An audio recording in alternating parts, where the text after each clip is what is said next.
আজকের গল্প হরিণের বুদ্ধি এবং সিংহের ন্যায় বিচার। একদা এক ঘন সবুজ জঙ্গলে একটি সুন্দর হরিণ বাস করত। তার রং ছিল সোনালি ও বাদামি রঙের, চোখ দুটি ছিল দীপ্তিময়, তার মাথায় ছিল শোভন দুটি শিং। এই শিং দুটি যেন তার সৌন্দর্যের প্রতীক ছিল। হরিণটি অত্যন্ত চঞ্চল ও বুদ্ধিমান ছিল। প্রতিদিন সকালে সূর্যের আলোয় ঝলমল করতে করতে সে জঙ্গলের নরম ঘাস খেতে বেরিয়ে যেত। ঝর্ণার ঠান্ডা জল খেয়ে সে গাছের নিচে বিশ্রাম নিত। জঙ্গলের ছোট্ট ছোট্ট পাখির কিচিরমিচির আর ফুলের মিষ্টি গন্ধ তার মনকে আরও আনন্দিত করত। হরিণের জীবন ছিল নিরাপদ ও শান্ত। সে তার জঙ্গলের পশুদের সঙ্গে বন্ধুত্বপূর্ণ সম্পর্ক রাখত। মাঝে মাঝে সে শিয়াল, খরগোশ আর ভালুকের সঙ্গে গল্প করত। এমন সুখের দিনগুলোই চলছিল তার জীবনে। একদিন হরিণটি লক্ষ্য করল তার জঙ্গলের পাশে আরেকটি ঘন জঙ্গল রয়েছে, যেটি দেখতে খুব সুন্দর। সেই জঙ্গলে ছিল আরও তাজা ঘাস, নানা রকম ফল আর এক ধরনের অদ্ভুত শান্ত পরিবেশ। কিন্তু হরিণের মনে একটাই প্রশ্ন জাগল, সে জঙ্গলে এত ভালো খাবার পড়ে আছে অথচ কেউ খাচ্ছে না কেন? তার মনের গভীরে সন্দেহ জমতে শুরু করল। হরিণ নিজে মনে মনে বলল, নিশ্চয়ই এখানে কিছু একটা সমস্যা আছে। হরিণ সিদ্ধান্ত নিল জঙ্গলের রহস্য জানতেই হবে। হরিণটি ধীরে ধীরে সাবধানে সেই জঙ্গলে প্রবেশ করল। প্রথম দিকে চারপাশ বেশ শান্ত মনে হচ্ছিল। পাখিদের ডাক নেই, পশুদের চলাফেরার শব্দ নেই। হরিণটির মনে আরও সন্দেহ বাড়তে লাগলো। হরিণটি ধীরে ধীরে আরও গভীর জঙ্গলে প্রবেশ করল।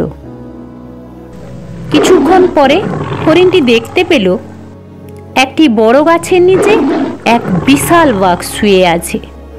কিন্তু তার গর্জন যেন পুরো জঙ্গলকে স্তব্ধ করে দিয়েছে।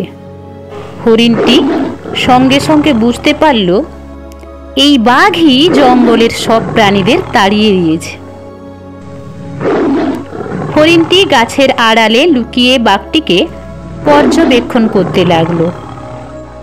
সে বুঝতে পারল বাঘটি প্রতিদিন সকাল 11টার পরে শিকার করতে বের হয়। তখন জঙ্গলে তার সামনে যে প্রাণী পড়ে তাকেই ধরে খেয়ে ফেলে। এই অজানা তথ্য জেনে হরিণটির মনে বুদ্ধি এলো। সে ভাবল, বাঘ যখনই ঘুমায় তখনই আমি জঙ্গলে ঢুকে খাবার খেয়ে ফিরে আসব।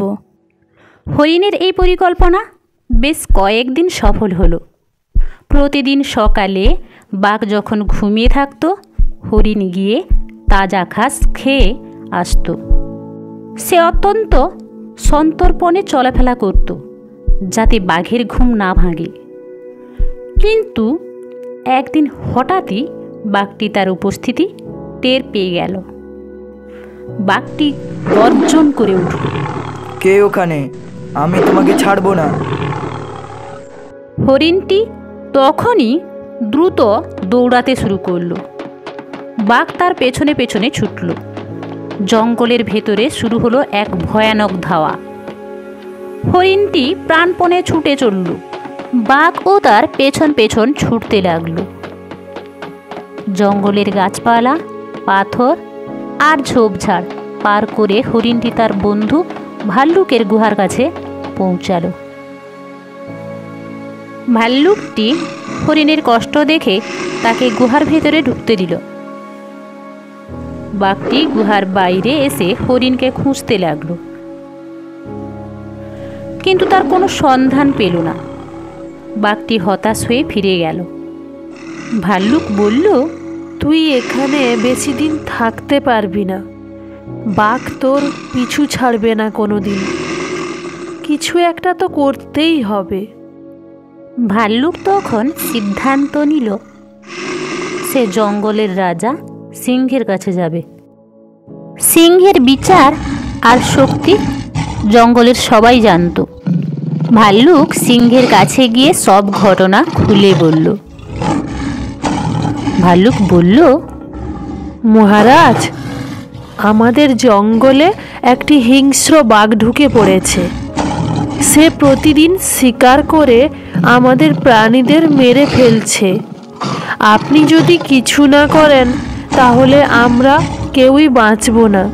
বাঁচান মহারাজ, আমাদের সবাইকে বাঁচান।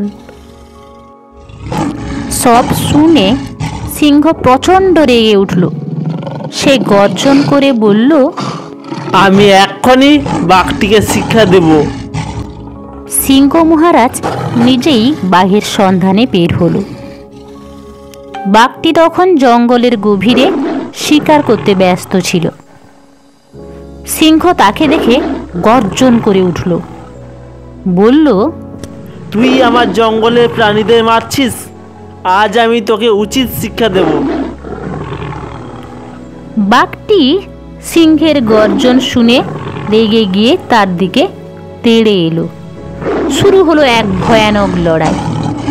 সিংহ তার ধারালো থাবা দিয়ে বাঘের শরীরে আঘাত করতে লাগলো।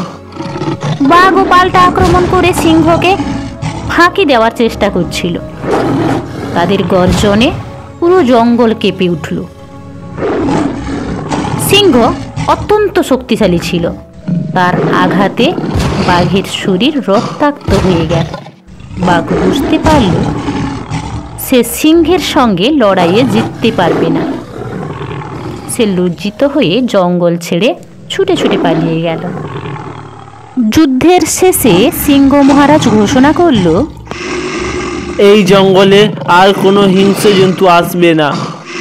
আজ থেকে আমি তোমাদের নিরাপত্তার দায়িত্ব নিচ্ছি। ঘোষণার শেষে হরিণ আবার নিজের জঙ্গলে ফিরে গেল। সে বুঝতে পারল বুদ্ধি ও বন্ধুত্বের গুরুত্ব কত বড়। সে প্রতিদিন নিজের জঙ্গলে আনন্দের সঙ্গে ঘুরে বেড়াতে লাগলো।